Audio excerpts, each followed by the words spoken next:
back to All Baddies Got a Story. I'm glad you're here. Um, I have some interesting topics to talk about. It's a lot going on in the news, y'all. It's a lot going on in the news. First of all, I want to apologize for not going live yesterday. It wasn't my fault though. There was like a power outage, another power outage, right? So there was like a mountain fire in Malibu, and the Santa Ana winds was blowing the fire. And although the area that I'm in was not affected by the fire, for some reason, power outages still occur. And when that happens, it affects cell phones, it affects everything, right? And so I was unable to use my cell phone or any other device to be able to go live yesterday. So technically, it wasn't my fault, even though I'm apologizing. But so I was like, I definitely need to go live today. Um, and I'm glad I waited to go live because earlier I didn't have as much information as I have now. I knew there were some things that I wanted to talk about, but I did some more in-depth research, and afterwards I was like, oh, I need to talk about this. Like I need to talk about this. First of all, I'm still trying to decide which what to talk about first. But let's talk about Jessie Reyez. Do you know Jessie Reyez? She's a Canadian artist, and she's apparently been in the entertainment world for some time now, right? So I never heard of Jessie Reyez until she was introduced to me about a week ago.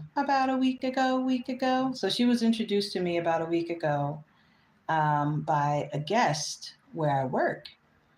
And we were talking, well, everybody was talking. So everybody is talking about the industry, the music industry. Everybody's talking about music industry celebrities. Everybody's talking about, the Diddy allegations. And I mean, I didn't real like I know online people are talking about it, but to physically see people like standing in front of me having like full blown conversations that went on for a very long time about what's happening in the music industry and what's happening to the artists and what's happening to minors and just what's happening, period.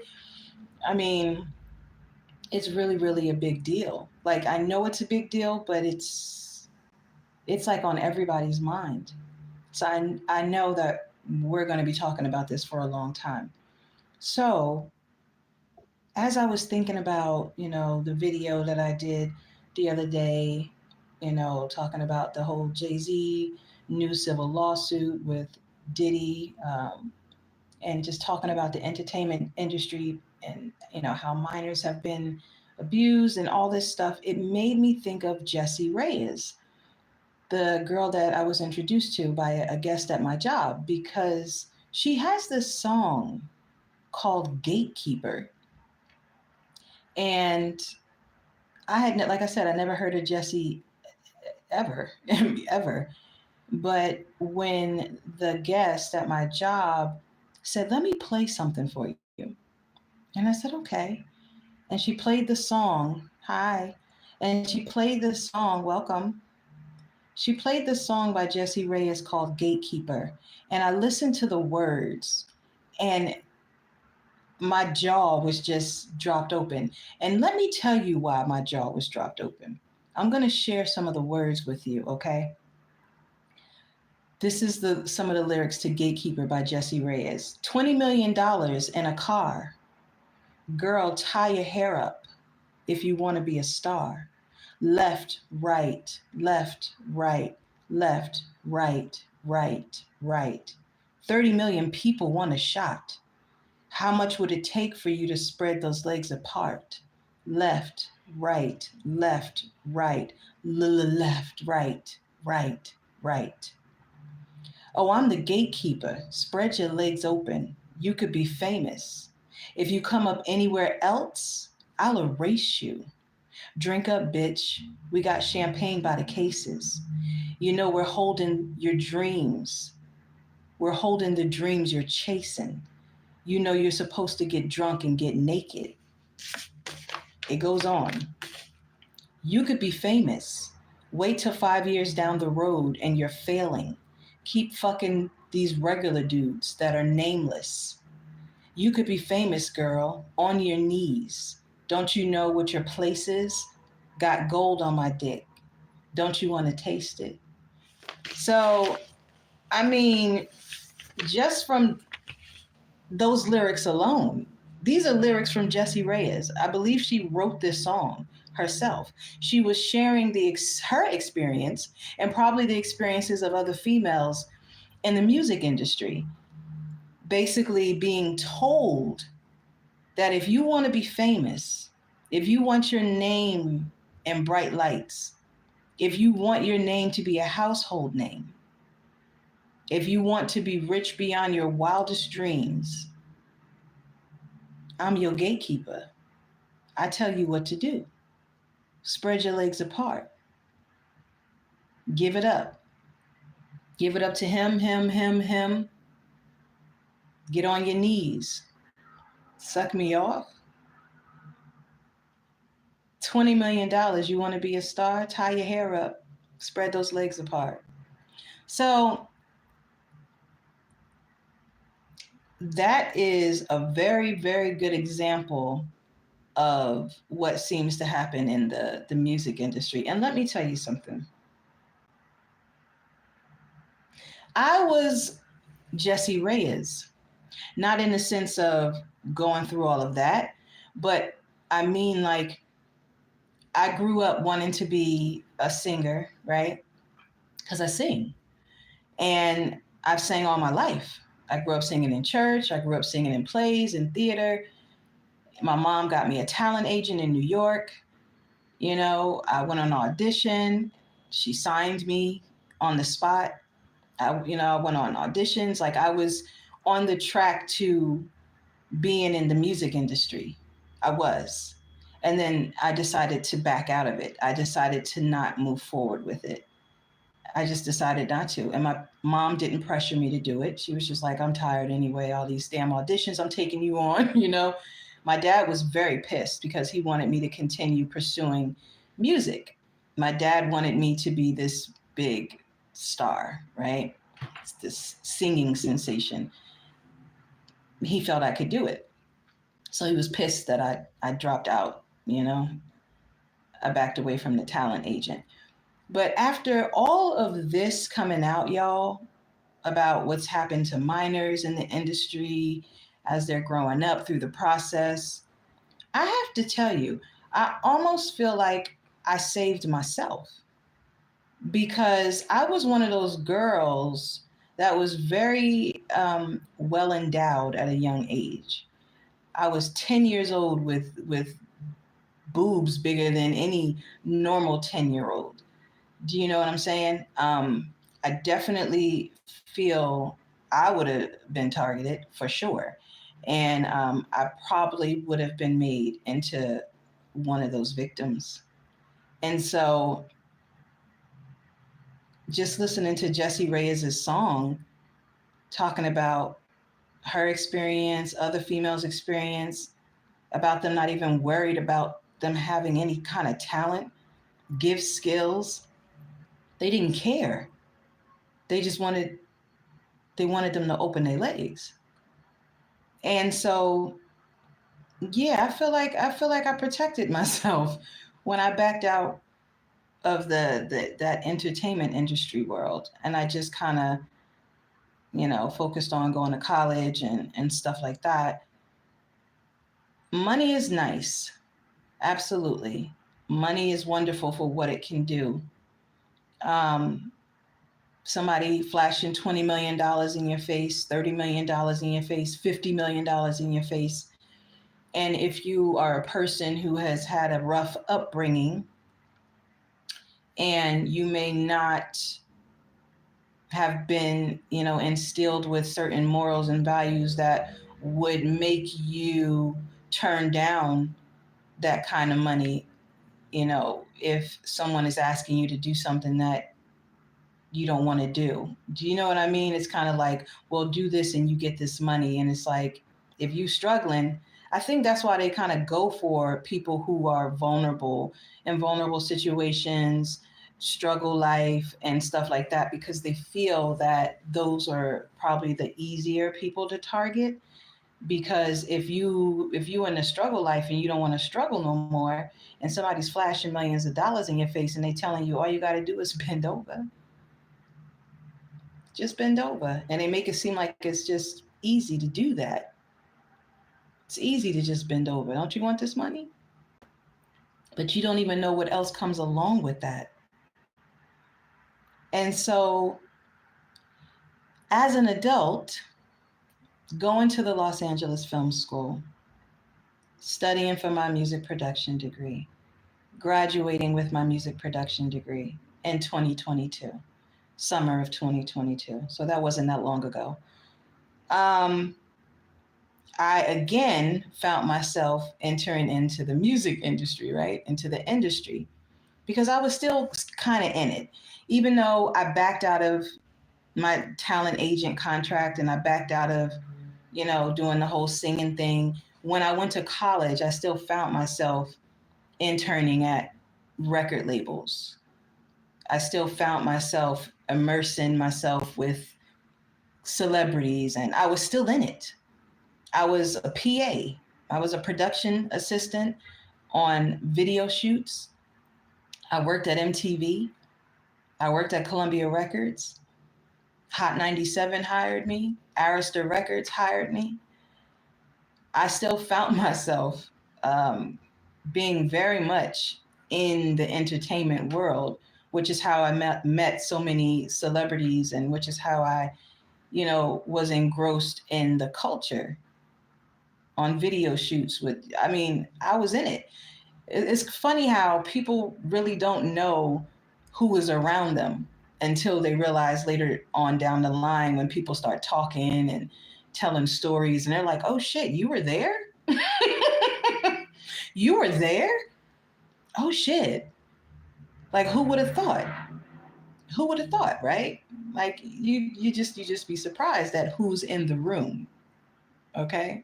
So I was one of those people that were in rooms.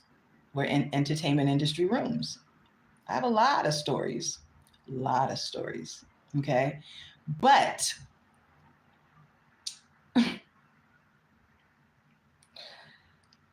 so after graduating from the Los Angeles Film School, summer of 2022, and after hearing a lot of stuff coming out about what really goes down in the industry, it made me fall back. I ain't gonna lie. It made me fall back from a lot of things. It made me fall back from signing up, to different contracts. It made me fall back from going hard to pursue like employment within the industry. Again, it made me, I don't want to say fearful, because I don't like to, put out there fear or anything like that. But it definitely made me kind of give a side eye, like, should I go for that? Should I not go for that? Like, will these people really have my best interest at heart, or is it like an ass grab, or, you know what I mean? It's just like, there would be different events that I would be invited to. Like, it would be like events to go to hear a panel speak about the music industry and how to go about doing this in the industry and doing that in the industry. And then after the panel discussions would be like an after party, right? And I would purposely avoid the after party. Now, this is recent shit. Like, I would purposely avoid the after party. And sometimes they would have it where you can choose to either go to the panel discussion, or you can choose to either go to the after party, or you can choose to go to both. And I would always just pick to go to the panel discussions, but I wouldn't seek to go to like the after parties. And sometimes I didn't get in, and I think it was because, I said no to the after party. But whatever, that's neither here or there. So yeah, I have to say, it all this stuff coming out has made me very cautious about the industry, because I mean, people are talking about people being sacrificed. People are talking about people, being raped and, sexually assaulted. And people are talking about people, not getting fair chances because they're being used and abused, or their work is being ripped off. People are talking about, what Jessie Reyez is talking about in her song. People are literally talking about how your talent does not matter in the industry. Your talent does, and it's very obvious that talent don't seem to matter no more. And I'm not trying to throw shade, but you know what I'm saying? Compared to talent from the past to some of the talent now, it is very obvious that talent doesn't really matter anymore. It's almost like they don't want you to have talent. It's like they want you to be talentless, so that you can kind of be like everybody else. They can kind of group you into this box of the same. That's what it feels like. Because I remember back in the day, people coming out with their different talents and being praised and appreciated for their talents. So you could tell the difference between artists, is what I'm trying to say. You could tell the difference between a Prince and a Luther Vandross, right? You could tell the difference between the Whispers and the OJs. You could tell the difference between a Shaka Khan and a Gladys Knight. Do you know what I'm saying? You could tell the difference between a Sade and an Anita Baker. You feel what I'm saying? Everybody had these individual, you could tell the difference between SWV and Escape. Everybody had their own individual appeal, their own individual sounds, their styles. Do you know what I'm saying? Everybody brought something different to the table, and it was valued and it was awesome. And nowadays, it just seems like a lot of artists, they kind of replicate their looks. They kind of look the same. Their dances seem to be the same. The rapping seems to be the same. It's just, and then you find those rare gems that, is just not going to be like everybody else. It's like a Janelle Monáe, or what's that other chick? I think her name, she has Monet in her name. I forget her name, but I know she performed with, who did she perform with on stage? Was it Tiana? I think she performed with Tiana on at an award show, and I believe she has Monet in her name. And they were excellent. Like they were excellent, those two. So, there is some talent out there that, are rare gems, but I guess I understand why they have a variety of different artists out there, I guess. But yeah. And it makes you wonder, what are the current artists, what are their stories? What is Sexy Red's story? Did Sexy Red have to bend over for a contract? Did Sexy Red have to bend over or drop to her knees like Jessie Reyez spoke in her Gatekeeper song in order to get millions of dollars? What about Ice Spice? Did she have to bend over or drop to her knees? What about Glorilla? Did she have to bend over and drop to... What about Cardi B? Did she have to bend over and drop to her knees? What are their stories? Because it almost sounds like this is a part of the initiation into the industry. You have to fuck just random people to get somewhere. And what if you do it and you don't even get anywhere? And Jessie Reyez's song, it literally says, if you come up anywhere else, meaning if you make it big somewhere else, I'll erase you. So that's a threat. So you basically telling this young girl who's an aspiring artist that if she don't give it up to you, if she don't open her legs to you, and she decides to go and work with somebody else and they blow her up and make her big, that you will purposely interfere with her success to dim her light and bring her down to fail because you're mad because she didn't open her legs to you? What kind of shit is that? That's blackmail. That's blackmail, that's manipulation, that's deceit, betrayal, backstabbing, all that shit. All because of ass? Who are these men? Are they not used to getting ass? Is it hard to get ass? Because I'm trying to understand why you would try to pressure an up and coming female artist to open her legs to you or to drop to her knees to suck you off just to get a record deal.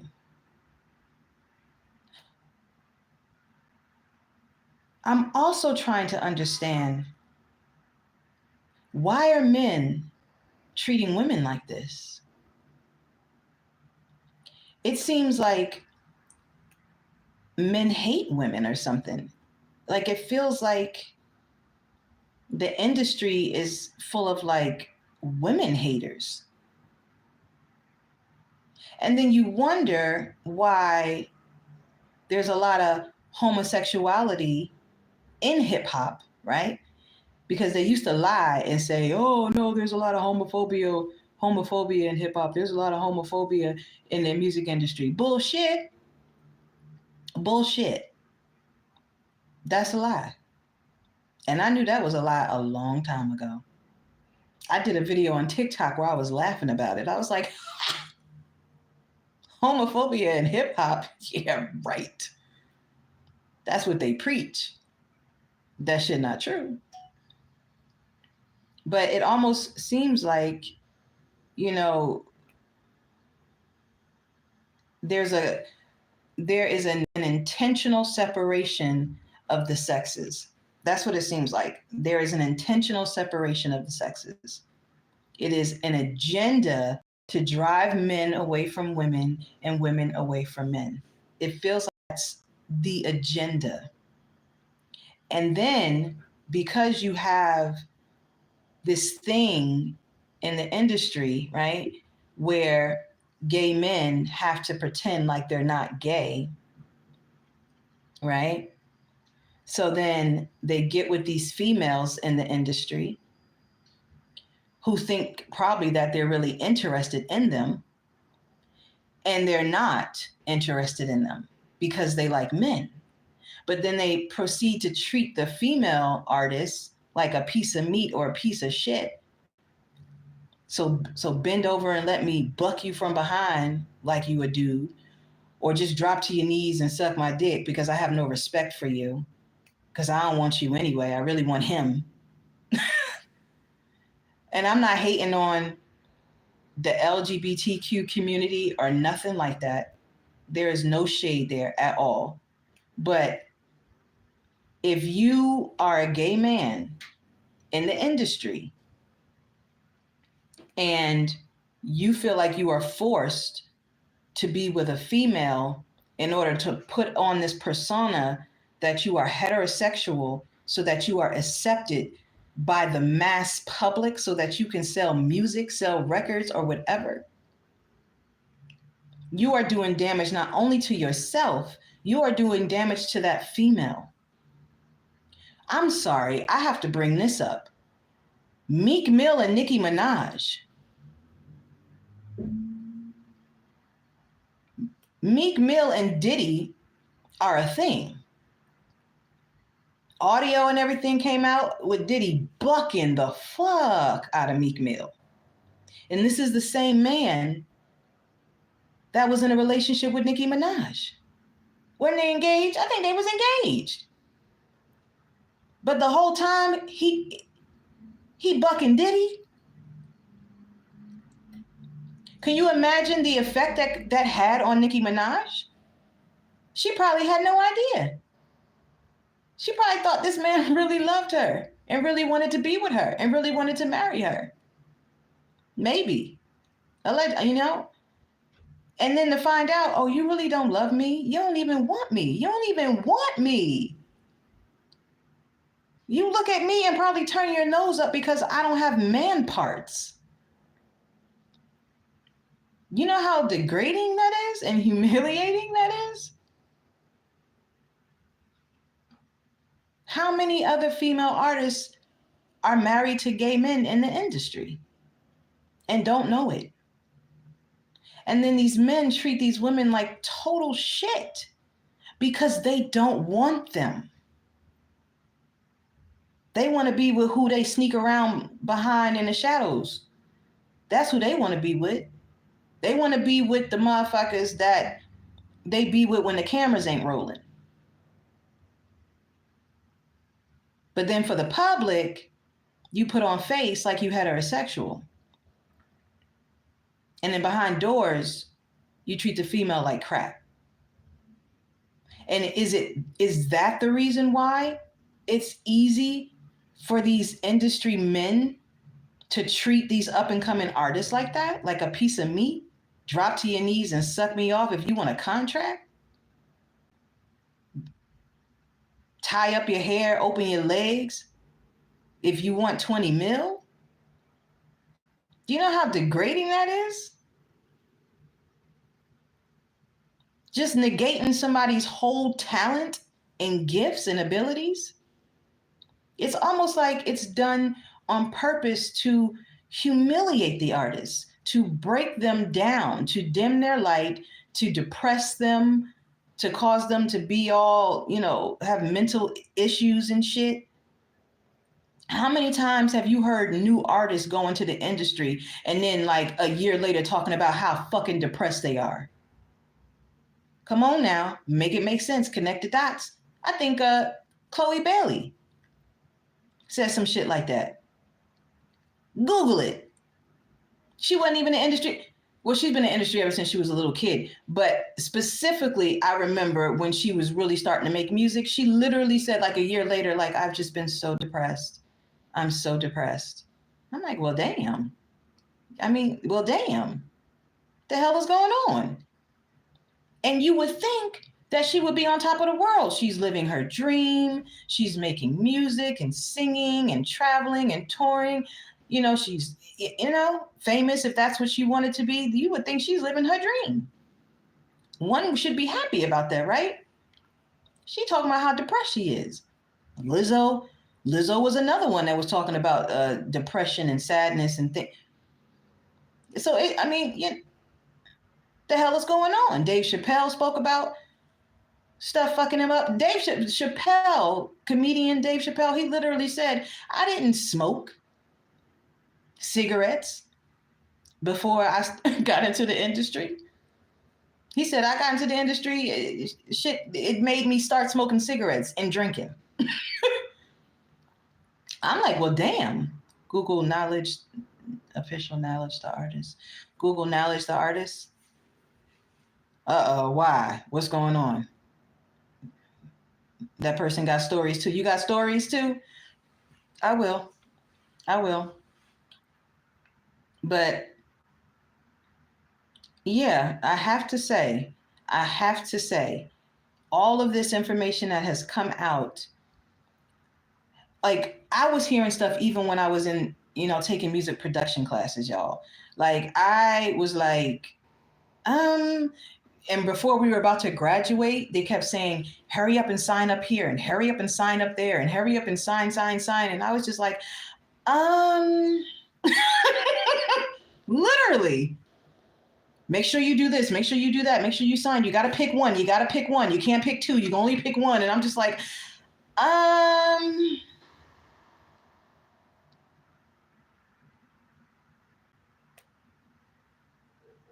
you know? Because in my mind, I'm just like, can I trust it? Whose hands am I going to be in? Is somebody going to try to like do something to me? You know? And I'm like,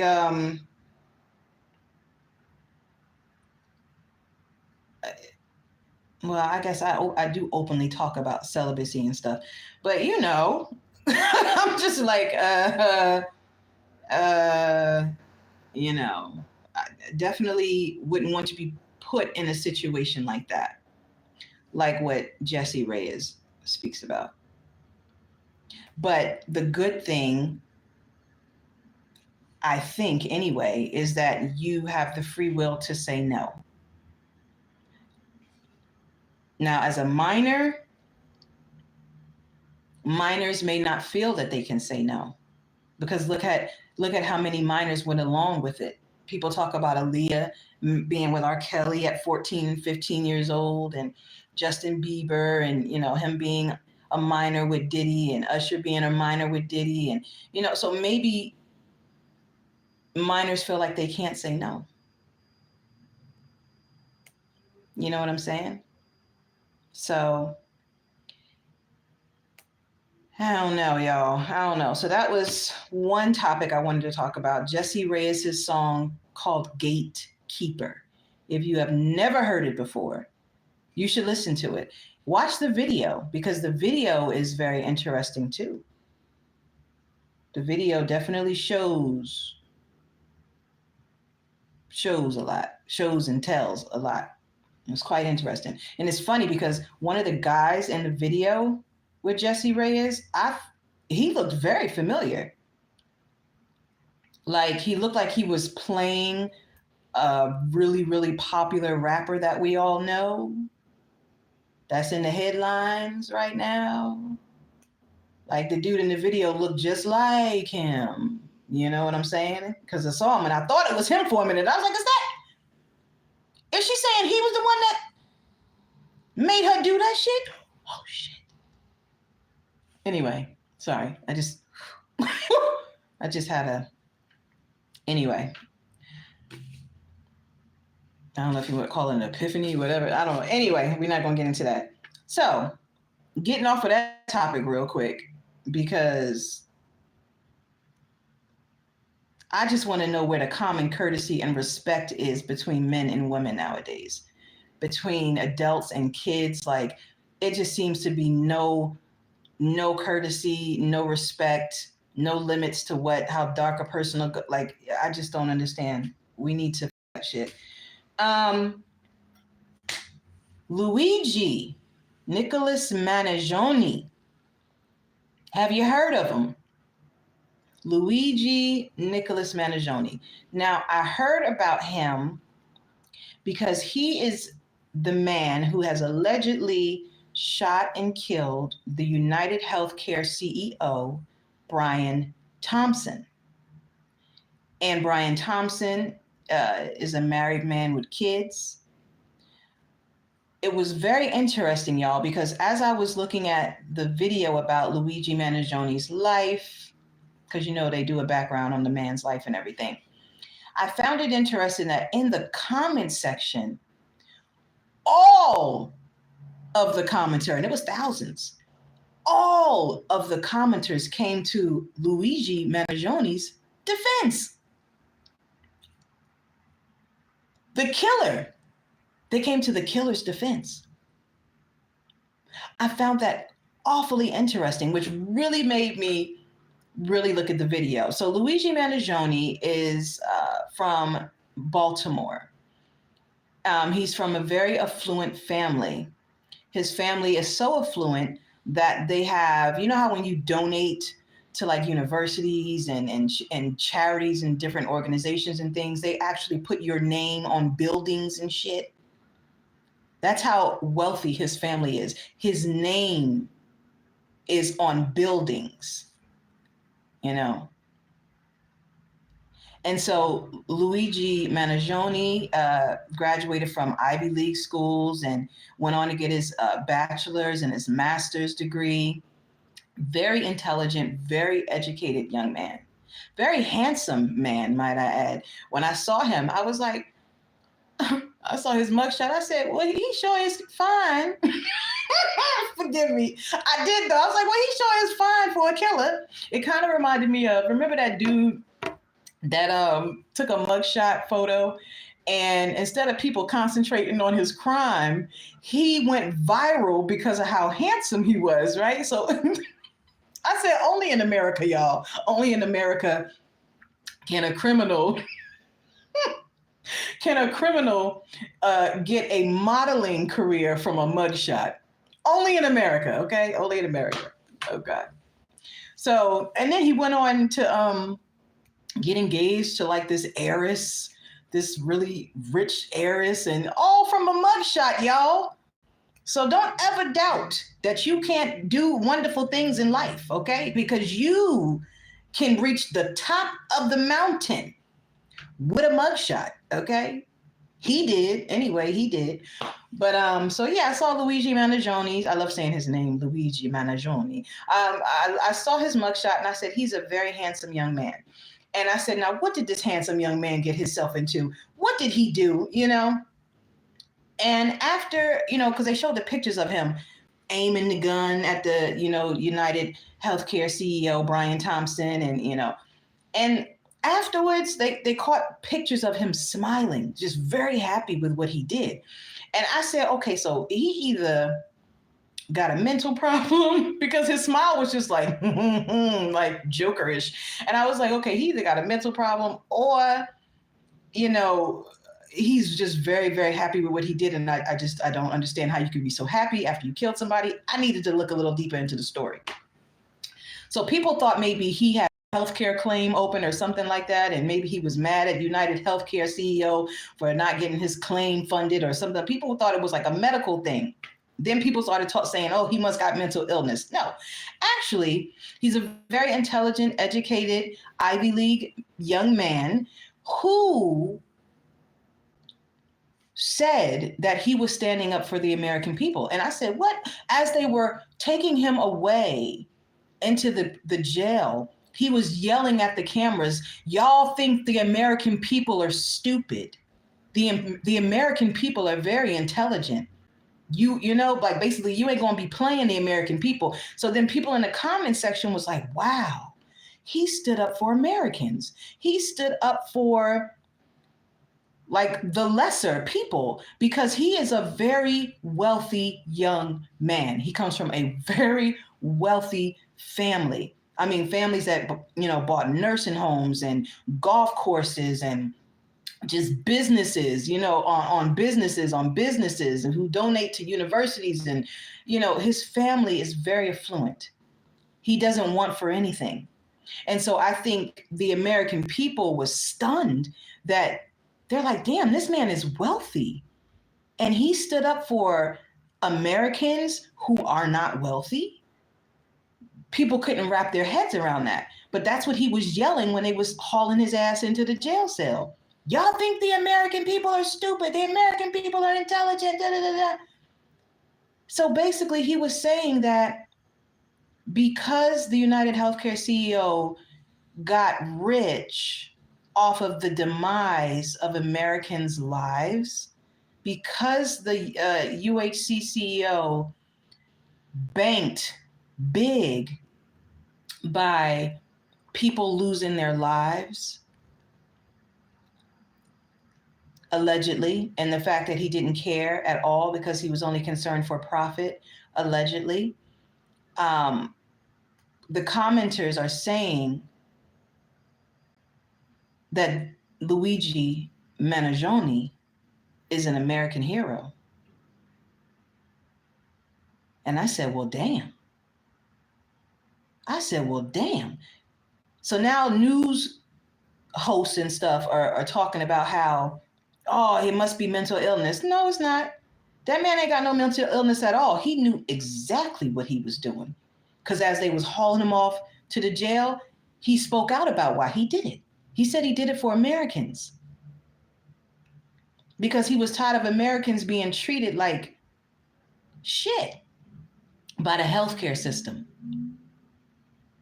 And he felt that the CEO needed to feel what a lot of families felt when they lost their family members due to not being helped. And I said, well, damn, he just took it in. He just took life into, I mean, this young man has like Congress, like people in government officials who is his family. Nino Maggioni? Nino Maggioni is a Republican, what is he, a Republican, not House member, but I know, yeah, I think he's a Republican House member. He has like big time affluent family members, this young man. He doesn't have mental illness. He knew exactly what he did and why he did it. And all of the thousands of Americans in the comment section are hailing him as an American hero. And some people might say, how can you hail a killer as an American hero?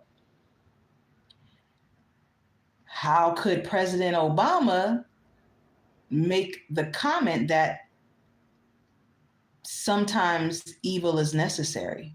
I remember when President Obama said that. He says sometimes there are necessary evils that need to take place. And when he said that, he was referring to the killing of Osama bin Laden and, you know, probably Gaddafi and some other people, you know. And so Luigi Mangione took fate into his own hands. And I'm not saying that he should have done that, but a lot of Americans understand why he did it.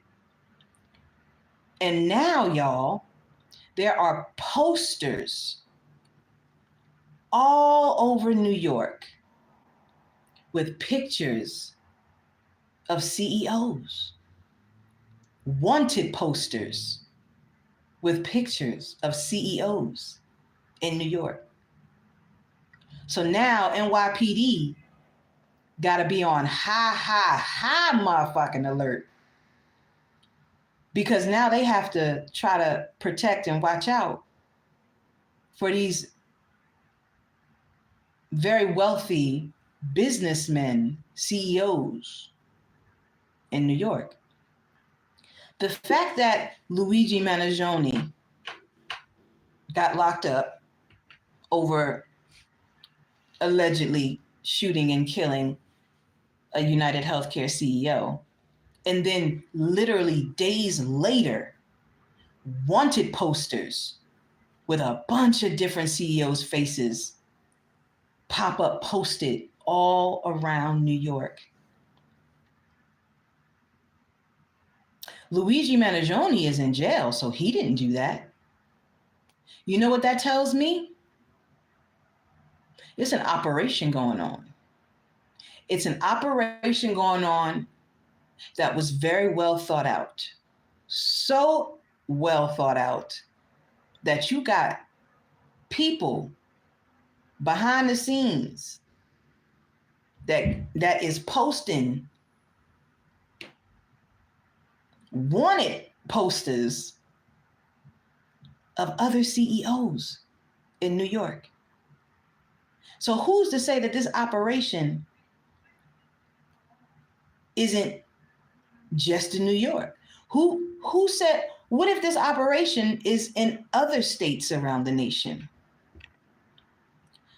This young man is a very wealthy connected young man.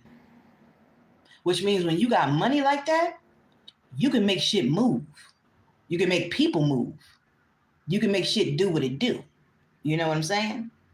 So who's to say that this operation isn't well outside of the state of New York? Who's to say that the whole East Coast ain't on lock? Who's to say he don't have people on the West Coast? I think is awfully interesting because he locked up. So who in the hell went around pasting all those wanted posters with all those different CEOs' faces on them, saying that they want it? And you know what kind of wanted they talking about. It's an operation. And I know a lot of CEOs, especially in New York, is scared in the motherfucker.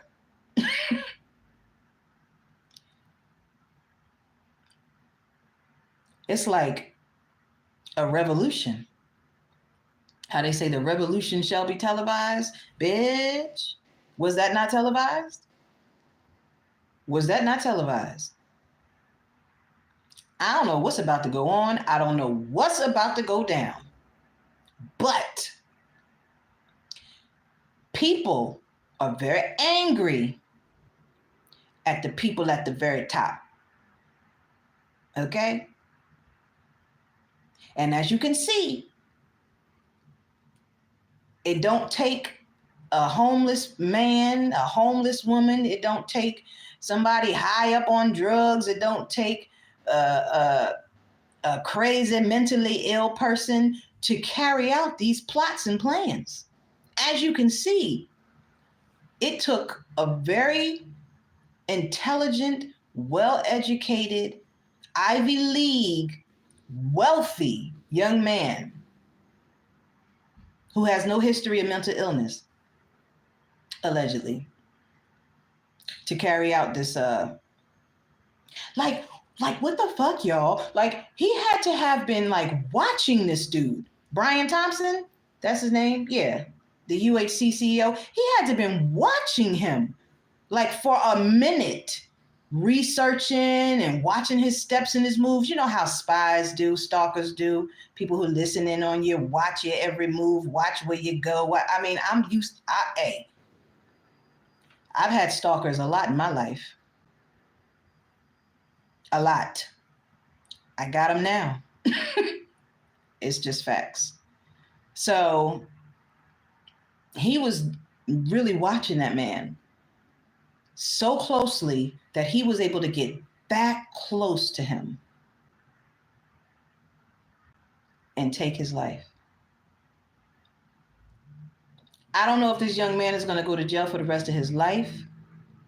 He is fortunately in a state where there is no death penalty.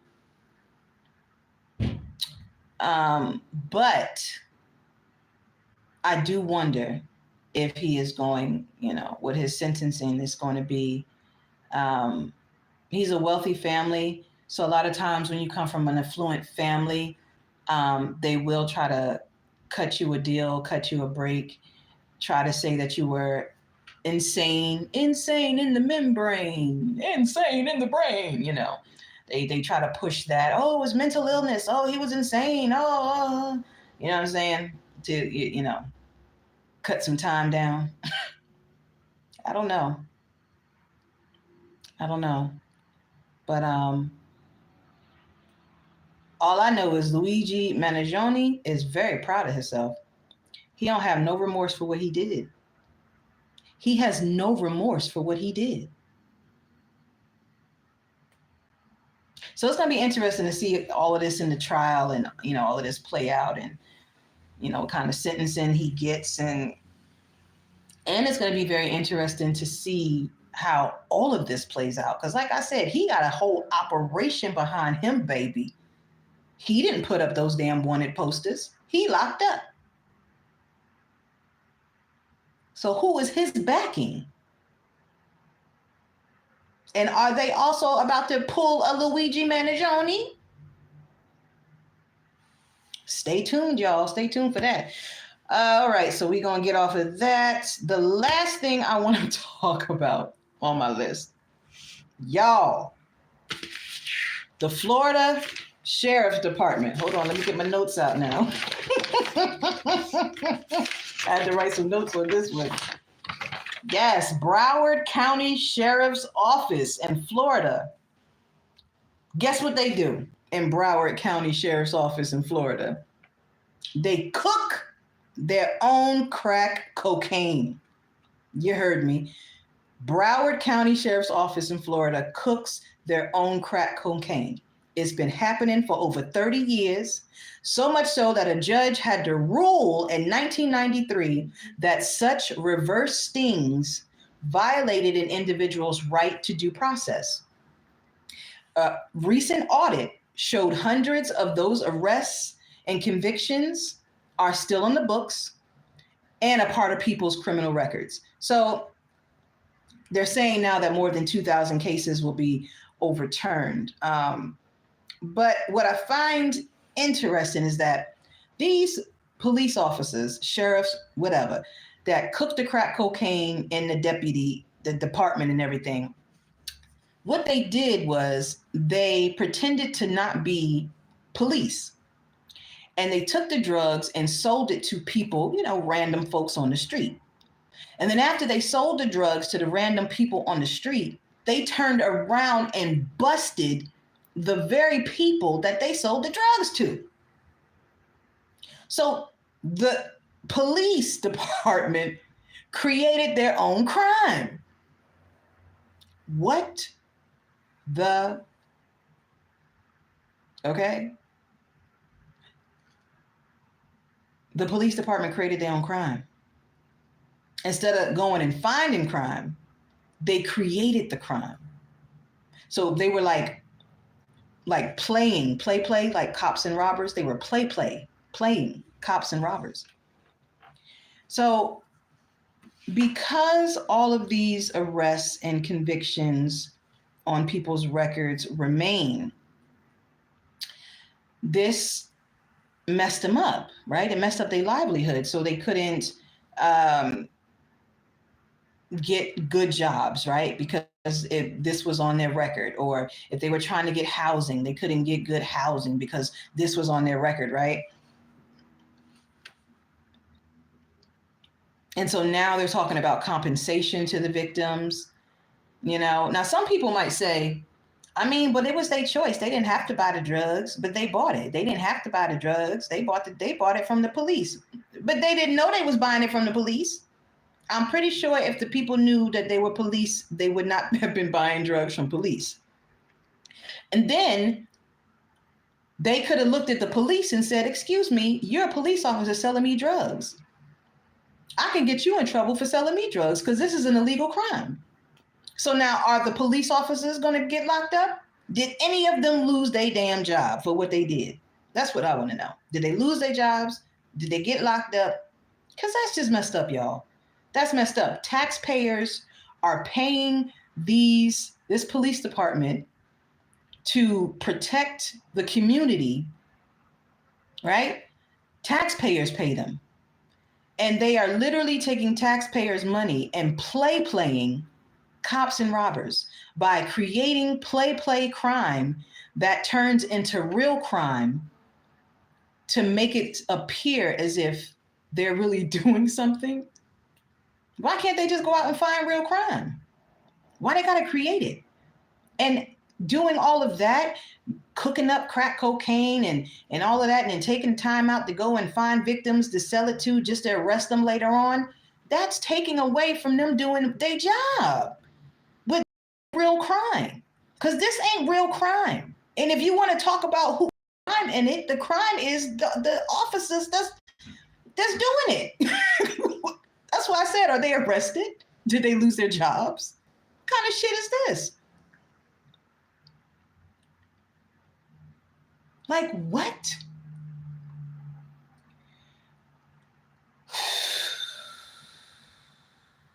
So that was another story I saw on YouTube that just blew my mind. I'm going to leave a link to everything that I have discussed below.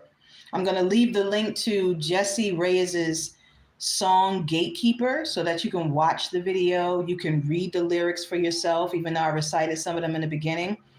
I'm going to leave the link so you can check out Luigi Mangione and why he did what he did, allegedly taking the United Healthcare CEO's life. And then I'll also leave the link to the Broward County Sheriff's Department, child. cooking crack cocaine to sell to victims just to turn around and arrest them for it. Just think about that for a minute, y'all. And these people got these convictions, these arrests on record. They were set up. But how many times have you heard situations like, you know, when people say, oh, the police asked to search my vehicle and then they planted something in my car just so that they can get an arrest. Just so that they can get an arrest. I mean, I know I have stories. Look, my father is a former police officer, an Army veteran, okay? And the stuff that I have endured, I have never endured in life. Never. Never. Never. My dad, as a police officer, was always protective. His police officer buddies always was protective of the family, and you know, was always surrounded by police officers and just what the VFW and whatever. You know, it was just, my dad is a part of that brotherhood, right?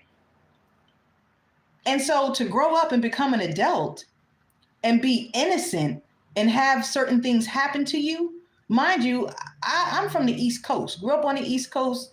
I never had any issues with police. I come out here to the West Coast and all of a sudden I'm being bothered. And if you check my track record, it's like squeaky clean. I don't do nothing. I'm on my business. I got a whole work history, got whole school history. It's like what like innocent people are literally fucked with. Like literally fucked with. When there's real crime and real, you know, shit happening out there that needs to be addressed.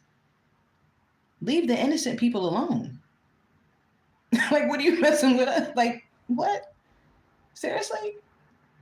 This is the stuff that's coming out in the news cycle. That police departments cooking crack to push on to victims, to innocent people, just so that they can go and bust them for it. And I'm pretty sure the people that buy the stuff, they're probably like, damn, why I keep getting busted? Because they setting you up. That's why. This is crazy, y'all. Anyway, that's all I wanted to talk about for this evening. Like I said, I will leave the links in the description box below. But let me know y'all feedback, comments about everything that we have discussed tonight.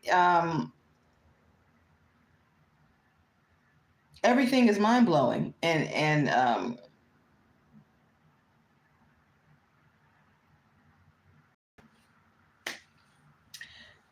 those are just my thoughts. But anyway, I will Google it. Thank y'all for being here on All Baddies Got a Story. If you're not subscribed, please subscribe. I do go live every day, except for yesterday because of that whole power outage thing that messed my damn cell phone up.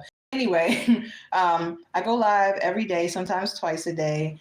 I also have other really, really good content on this page. Check it out. I also have other featured channels on this page, like my artistry page at that girl Shanda, where I have all my original, not all, but I have my original spoken word on there, everything I wrote. I have original songs on there, all those songs I wrote. I also sing them and perform them.